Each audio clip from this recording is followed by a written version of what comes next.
Shalom and welcome back. The reason that I am doing this video is because I am part of a group, and half of them on the Zadok calendar have turned their backs on the Saturday Sabbath in exchange for an Equinox determined Sabbath. So I set some time aside and I prayed to God and asked Him to show me, specifically through these books, Enoch and Jubilees, can I find their information and their interpretation in these books as they are showing me the scriptures that they're using from these books. And I use the Hermenia translations of Jubilees and Enoch because these are the most complete versions there are out there, with notes and everything, and Dead Sea Scroll insertions as well. So I wanted to test their claim, but I prayed about it. And I still consider what they're saying, because I've seen the verses that they use. I still consider if the Equinox changed and interpreting the verses in the scriptures as defined by them, but also not with their interpretation, and just trying to see it both ways to see if there is anything in there. And I'm glad that I did, because God did show me something, and that's exactly what I'm going to go through. Because the only reason that I observe a Saturday Sabbath is because in my prayer time, in my study of the calendar, when I saw the lunar cycles, the way that they match up on the solar calendar, God told me specifically to check modern day calendars to what Qumran's information was saying and see if the Saturday Sabbath was true, and I did. And there was no videos on YouTube. I haven't started my channel yet. I was just looking around. No one that I knew ever talked about it. And he told me specifically and proved to me that the Saturday Sabbath, because of the moon, is the true Sabbath. That it hasn't changed no matter what the calendars say, no matter what other people think. And the moon will help us determine that. And there's also many more reasons that I know of today, and I'm going to go through. But anyone following Aaron Ryan and Nick Vanderland, who use a shifting Sabbath, simply cannot discern by the Spirit that these two individuals are not Holy Spirit led, which is why they're leading others astray with their interpretations and their misinterpretations as well. Because of the group that I'm a part of, there is this talk about the calendar and the remnant. So if they're not on the right calendar, you're not going to be part of the remnant. This is one of those religious spirits of self-righteousness that once again creeps in to a group of people who think they are it, and that no one else doing what they're doing is not it. And it's deceptive. Just like the Billy Carson and Wes Huff debate shows, that if you are wrong, like Billy, and you can't admit it, and you're wrong about the basics, you're going to be wrong about all the other complicated stuff that you're backing up, if you're wrong about the basics. How in the world can I know more about the Bible than you, and I'm not even a Christian? So the basics should never be wrong. And if they are, you can't be trusted. It's just that simple. There will not be a remnant that is only calendar based.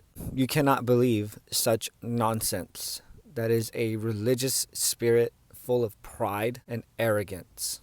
So there will be others that don't have this calendar and will be the remnants because of their heart, because of their way of following God. There might be even those of the Catholic Church and those of the Christian churches that truly are seeking Him, and He will find merciful, despite their lawlessness perhaps, and bring them in and teach them all things that we know already about the Torah.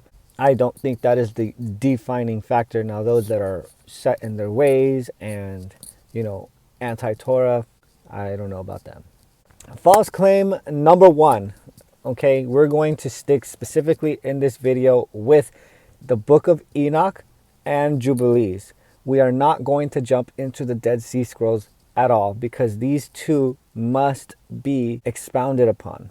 First claim is that the Equinox is one of the days out of time, and it has to be, like, if you understand a 7-day week, it's before Sunday, and then Sunday would be the first day of darkness, 2, 3, 4.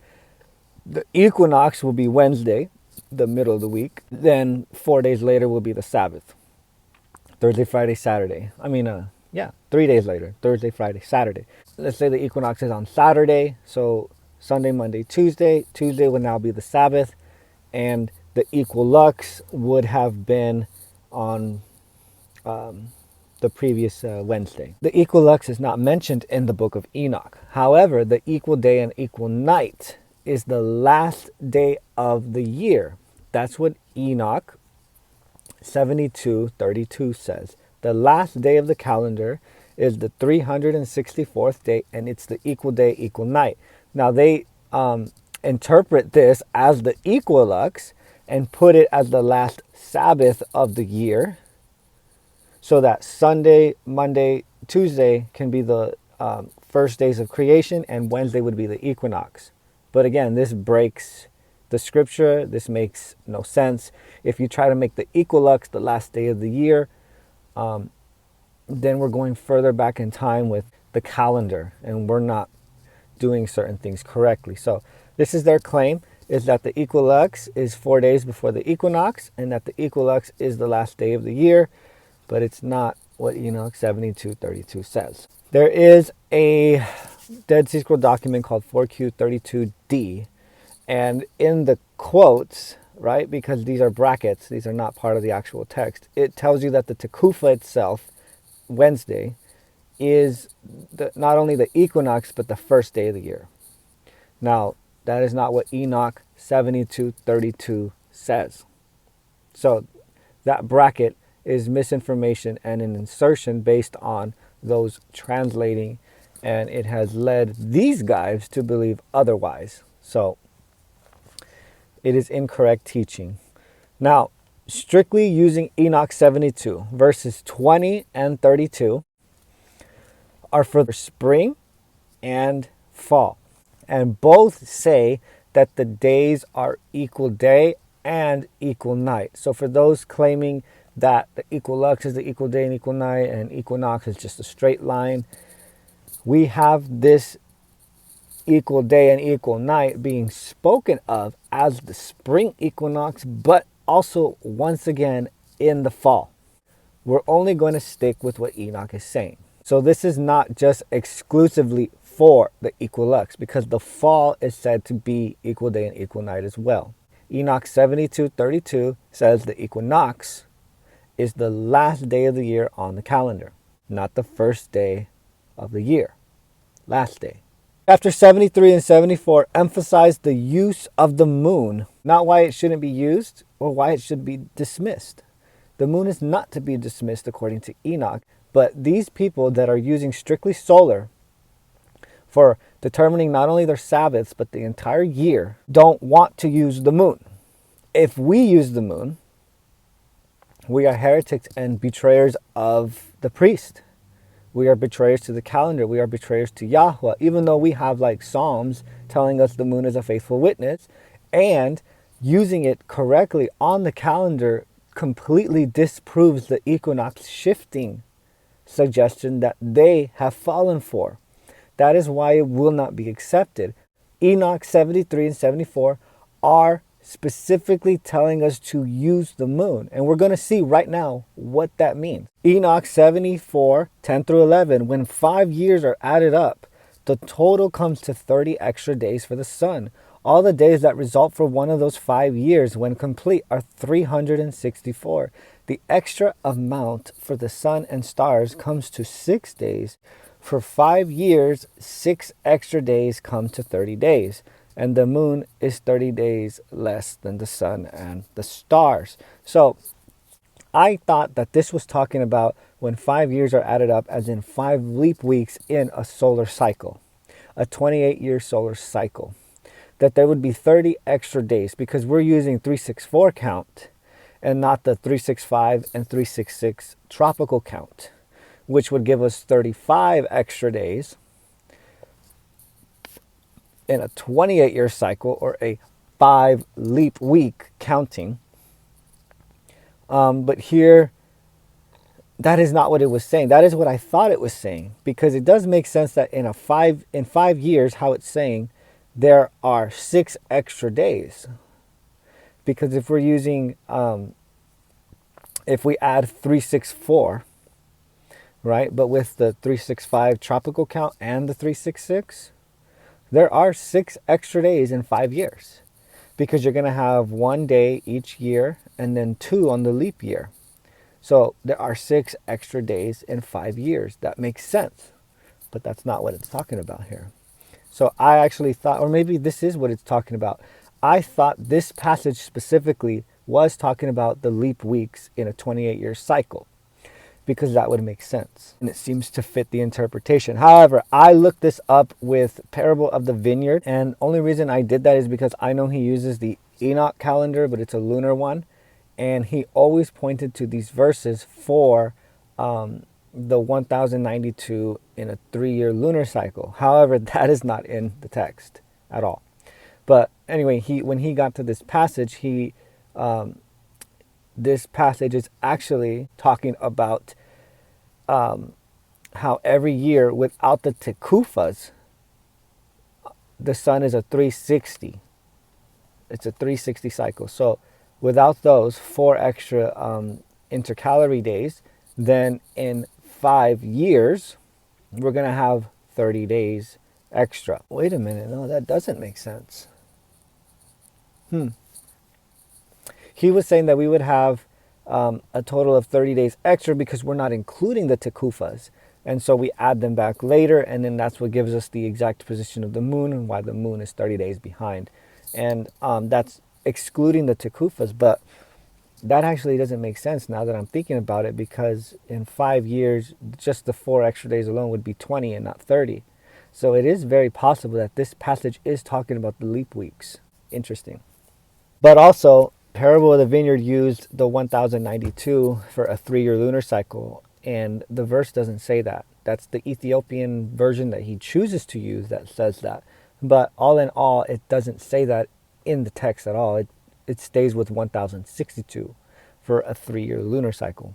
So there is no indication of adding a leap month at all to line up with the solar. It's only in that one verse that from that specific copy, which is a lunar-based Enoch book copy, and not truly what the Hermenia also says, and whatever the combination of text of the book of Enoch there are that back this up. In Enoch 74, 12 through 17, they both say that the moon and sun work together for the year. We cannot disregard it, which is why verses 13 through 16 give us numbers.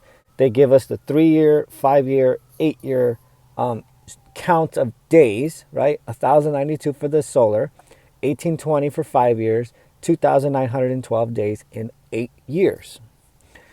And also following it, 3 years and 5 years and 8 years, 1062, 1770, 2832 for the moon. We have to be counting both of them together. So in 3 solar years, we have to have a consecutive 1092 days. There can't be any non-days disturbing it, because the moon has to fall 30 days behind at 1062. So we have to keep the two synced together for a proper calendar, for a proper usage of the calendar. So if we keep track of them together moving, and we don't disturb their counting days, we're going to see that the moon falls behind 30 days in 3 years, and then this many in 5, and then this many in 8. But they have to be this far apart. It's not asking you or asking us to do the intercalary for the moon to stay up lined with the solar. It's not asking that. So as long as you hit your 3-year mark for both, they should only be 30 days apart. And those 30 days cannot be disturbed from non-days, because the non-days, if you only use, for the non-days, especially if a leap year lands in the middle of that, right? Because in 5 years, the solar cycle is 1820, but the lunar is 1770. So we can't have them with the non-days included. The non-days would not be counted for the solar calendar. And so thus, when the moon appears on the solar calendar side, it's going to be, instead of being properly here where it should be, it might be further back, or however that works mathematically. But I know it doesn't work, because it's not a proper way of keeping time. The moon is synced into the 7-day cycles. It's synced in. To ignore it and use days out of time completely throws off the cycle, which is why, again, the equinox shifting Sabbath people who use only solar, no lunar, would tell you the moon is all over the place, because on their calendar, it is all over the place. It cannot be trusted whatsoever because they keep changing the way they keep track of time. And I mentioned this in my Calendar Basics Part 1 video very specifically, why this is their method, because it works for them. They can ignore the moon. The moon proves them wrong. Enoch 78:3.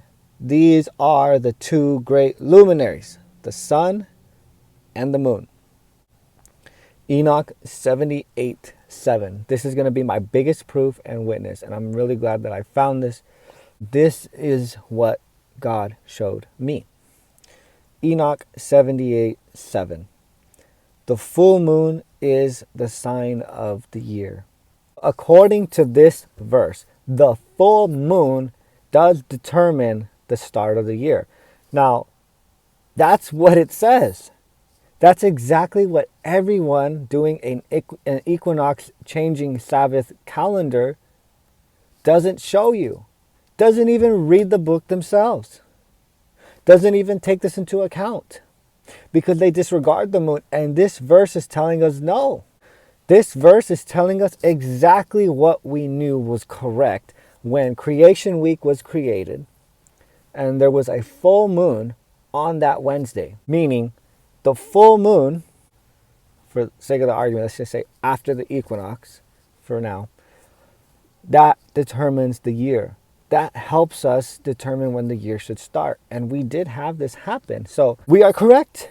And for those of us that believe in the lunar cycles that were applied to the Dead Sea Scrolls, this is correct for years 1 and 4. So this is something important that we have to consider and look into. And again, only using the book of Enoch confirms these guys are wrong.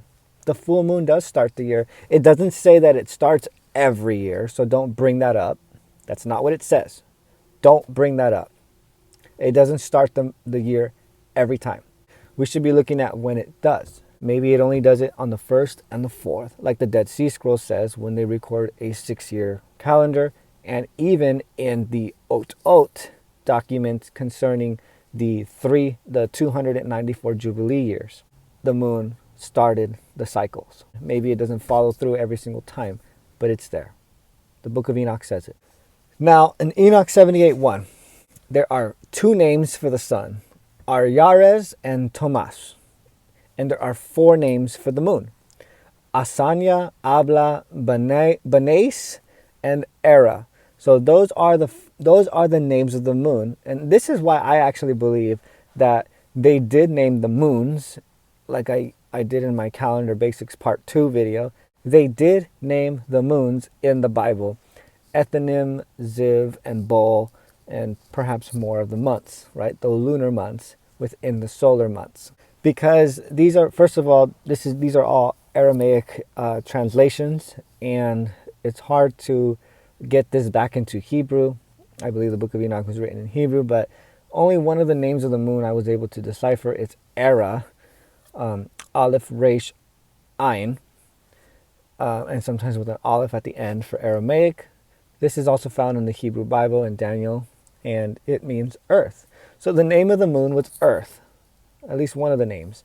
The other 3 names, I am not sure, but there are 2 names for the sun. I don't know what those would be, because again, we have an Ethiopic copy of the Aramaic, of probably a Hebrew copy that was an original. This is also important because this is why they named the moons, because it was here that the moon already did have names. And maybe these are the 4 names for the moon because of when they fall during the tekufas, or what cycle they're in when the tekufas actually happen. Maybe this is what they are. This is what their names would be. So, and then maybe these are the 2 names for the sun, for the longest and shortest day of the year, and then for the 2 equal day and nights of the year, Aryares and Tomas. I'm sure maybe there's a connection there, and I'm not going to get into it. But again, emphasizing on the importance of the moon, that's what it's doing. Enoch 78, 15 through 17, and 79, 3 through 5, both are being overlapped and synced together to show the moon is behind 5 days and 6 months, 177 out of 182. See, we have to keep track of both together for a complete count. Enoch 80, 2, verse 2, verse 4, and 6 say, in the day of sinners, the luminaries will change their courses. The moon will change its orders, law, and the stars as well will astray from their commands and change their ways. Have they begun? Is that why the moon is not perfect exactly every time? Or maybe that's just our understanding of it. Are the stars even perfect every time? I don't know. Maybe they are, yes. Maybe they shift a little bit. Who knows? For my final conclusion, I already talked about Enoch 82 in my previous video of the stars on why that passage is incomplete. So you can take a look at that. But Enoch 8, verse 3, gives the wicked angels who also teach the sun, moon, and stars wickedly to mankind. Now, let's not forget that these angels, all their names actually pertain to what they're in charge of. Kokabel is his name, the angel, which means stars of God, which means he's in charge of the stars. And he teaches us, mankind, how to use them wickedly for zodiac purposes and all that. And there is truth behind that. He was in charge of the stars, right? All of them have names. And so I feel like they might use that passage for just the moon to say that they were led astray by using the moon, but that's not entirely true.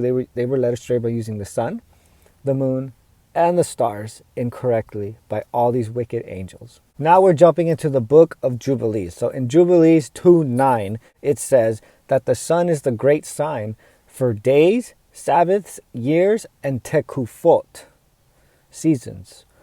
Now, this passage in the Hebrew, when you look it up on Safaria, and you can use, because they probably already translated the Ethiopic perfectly, like a backwards translation into Hebrew, just like they do with the New Testament from the Greek to the Hebrew. And it's not exactly like an actual Hebrew text would be, but it's very close. So I'm sure they did all their study and all that for it.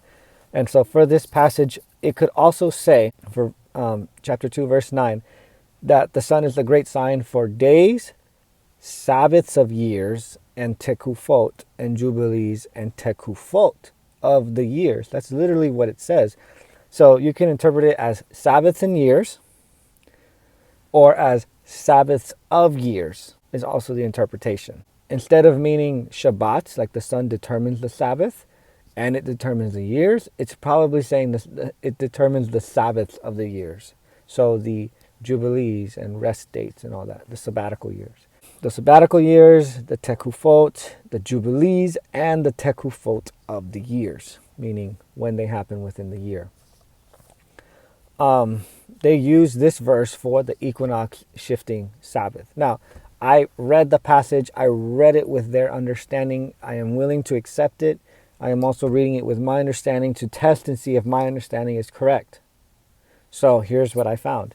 In Jubilees 2:17, the great sign is the Sabbath and not the sun. The Sabbath is the seventh day because God worked for 6 days and rested on the seventh. So the sign is the number 7, not the sun for the Sabbath. So the sign for the Sabbath is directly stated as God worked 6 days, he rested on 7. That's your sign. Your sign is not the sun that determines your Shabbat. Your sign is the number 7.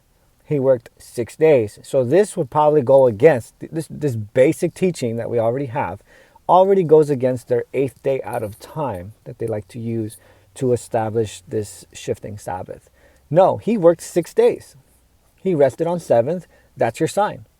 Every 7 days, without breaking that with non-days, every 7 days, that's your Sabbath. In Jubilees 6, verses 36 to 38, verse 36 lines up with Enoch 78, 15 through 17, and 79, 3 through 5. Verse 37 describes using the moon for Chodeshim, Shabbatot, Moedim, and the years of the Jubilee. And it tells you that it's wrong because we would disturb their order. Verse 38 says, we would err in the first head of the month, the Sabbath, and the feast, the Hag, and Moedim. Again, going with the Hebrew version of Jubilees. And the reason being is because if we are to use the moon for these things, if we use the moon for a Shabbat, for a lunar shifting Sabbath, that would change our 7-day counts. If we use the moons for the feast days, that changes what days of the week and times of the year that we observe the feast days on. If we use them for the moon for seasons and Moedim and lunar month, well, I already said Moedim, so for lunar months, it would just change all the time. Every month is going to be different because the moon is 29 to 30 days and it throws off the 7-day cycle. And so there's nothing wrong with using the moon. This doesn't say you can't use the moon. It says you can't use the moon for these things. The moon is a witness for the sun, just like Enoch says, or is using the moon with the sun to start the year, like Enoch 78:7 says to use the full moon for the beginning of the year. It's the sign for the beginning of the year. If we cannot use the moon, according to Jubilee 6, for a Shabbat, think, how do we use the moon for a Sabbath? Because if you're using the crescent or the full moon, it falls on different days of the week. And so you're breaking the 7th-day sign that was established in Jubilees 2:17. You're breaking the sign of the Sabbath. It's not the sun, it's the sign of the Sabbath. It's 6 days you work, 7th you rest. You're breaking the 7-day count cycle because you're going to use the moon, which is 29 and 30. So your Sabbaths are going to shift throughout the entire year. And the solar cycle equinox shifters are also doing the same thing. How dare you say we have to abide by Jubilee 638 when you yourself are not abiding by it? Because the rule is you can't shift the Sabbath with a lunar observance. It shifts it from the days of the week. They're going to have a different Sabbath every month. And you're going to have a different Sabbath every year if you use the sun to shift it instead. The same principle applies. You cannot shift the Sabbath. The sign is a 7-day count, not the sun. The sun is used in a different way. The moon is used in a different way. We don't use the moon to shift our Sabbaths. We don't use the moon to shift our feasts, and we're not going to use the sun to do the same thing. But you guys haven't conceived that. It's a double standard. You're saying we can't shift the Sabbath for the moon, but you can for the sun? No, you can't either. It's a 7-day count, period. Looking back at Jubilees 2:9, just so we don't leave any stone unturned. Reading it with their interpretation, how is the sun the sign for the Sabbath? In their case, it's telling you that it determines the Sabbath. Hello, the equinox and everything we've been talking about. But no, it says here it's for days. So the sun tells you the day, right? It's the daytime hour, the 12 hours a day and all that. Okay, it's the day portion. Same thing for the Sabbaths. How does the sun determine the Sabbath? It's from sunrise to sunrise, not sunset to sunset, because after sunset is dark, and that might as well be considered a lunar Sabbath observance. But see, we are doing a solar Sabbath observance, meaning the day starts at sunrise. The Sabbath starts at sunrise, not sunset.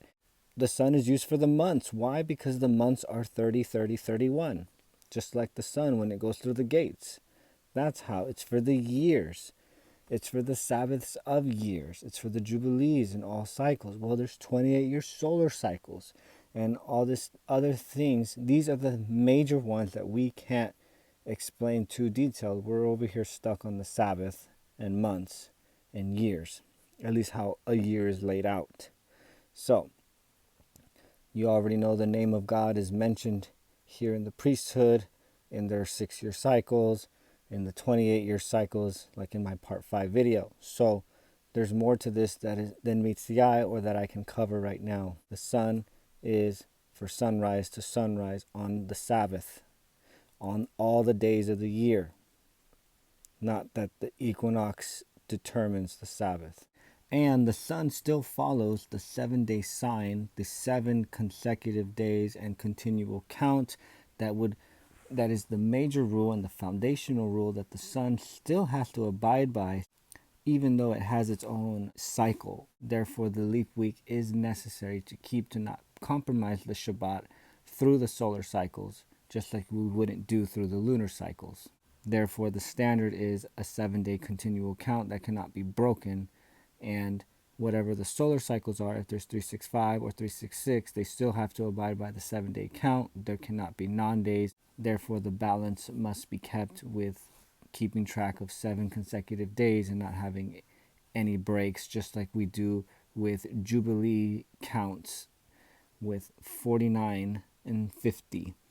We don't break a 7-day cycle count when it's the 50th year. We count it as the first year once again, which means there would be the exact same amount of time of Jubilees. There would be, instead of in 300 years, 6 Jubilees, we would have 6 Jubilees in 294 years, because we're going to keep counting in sevens and not break that 7-day cycle.